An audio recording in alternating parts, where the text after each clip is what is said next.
Feth était l'un des 4000 chiens vivant dans un refuge surpeuplé à Ankara, en Turquie, lorsqu'une famille a décidé de ramener le chiot mourant avec eux.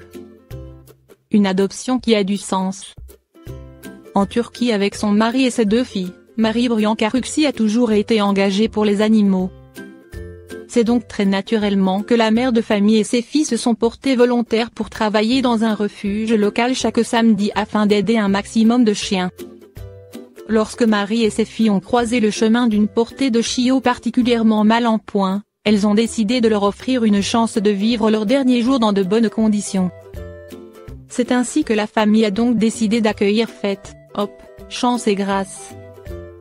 Malheureusement, seule Feth a survécu plus de quelques jours, mais elle était dans un état absolument terrible et souffrait de nombreux problèmes de santé. En fait, Feth était si faible qu'elle quittait rarement, voire jamais, la boîte dans laquelle elle avait été amenée dans sa nouvelle maison. Elle semblait si malade qu'elle ne voulait rien faire d'autre qu'observer ce qui se passait depuis sa boîte. Même si toute la famille savait que Feth n'avait que quelques jours, ou semaines, à vivre, tout le monde est tombé sous son charme dès les premières caresses. Et petit à petit, Feth a même repris le poil de la bête. Une miraculée. Un jour, la famille a amené Feth chez le vétérinaire pour faire évaluer sa maladie de carré. Le vétérinaire n'était pas sûr que Feth était assez forte pour survivre à un traitement, mais il pensait que cela valait la peine d'essayer. Marie voulait faire tout son possible pour aider Feth. Mais la chienne a décidé de se battre contre la maladie. Sa famille a alors décidé de lui installer une vraie chambre de convalescence dans la chambre d'une des enfants de la famille afin qu'elle soit confortable et ne croise pas les autres chiens tant qu'elle était encore contagieuse. Le premier mois a été très difficile pour Feth qui n'a jamais baissé les bras et le miracle s'est produit.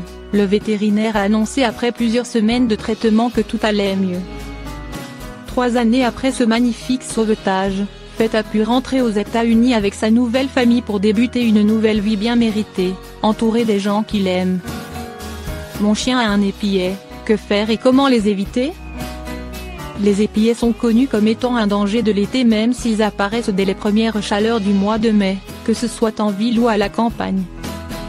Il faut donc faire attention à éloigner votre chien des épillets dès maintenant. Les épillets sont déjà là et ils pourraient faire très mal à votre chien.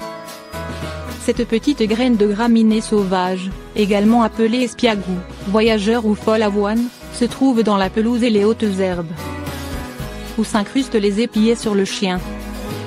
Aussi petite soit-elle, cette plante est dangereuse, l'épillet s'accroche au poil du chien et peut pénétrer dans tous ses orifices, engendrant gêne et douleur. Cette plante est notamment redoutable lorsqu'elle pénètre dans l'oreille du chien. À cause de la douleur, l'animal aura tendance à pencher la tête sur le côté, comme il le ferait pour une otite. L'épillet peut s'enfoncer si loin qu'il risque de percer le tympan.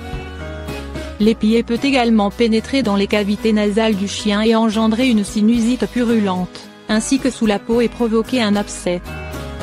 Que faire si mon chien a un épillet? Si vous suspectez la présence d'un épillet chez votre chien, vous pouvez tenter de le retirer, si vous le voyez, à l'aide d'une pince à épiler. Faites tout de même attention, en insistant trop, vous pourriez faire mal à votre chien, ou enfoncer l'épillet encore davantage. Il faut donc procéder avec prudence, et seulement si vous vous sentez confiant que vous pourrez enlever facilement et tranquillement l'épillet du pelage ou de la peau de votre chien. Sinon, il est recommandé d'emmener votre chien chez le vétérinaire, qui aura sans doute besoin de procéder à une légère intervention chirurgicale pour le retirer.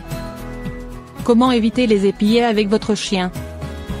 Puisqu'il vaut mieux prévenir que guérir, il est préférable d'inspecter minutieusement le poil de votre animal en rentrant de promenade afin de vérifier que votre chien n'a pas d'épillets.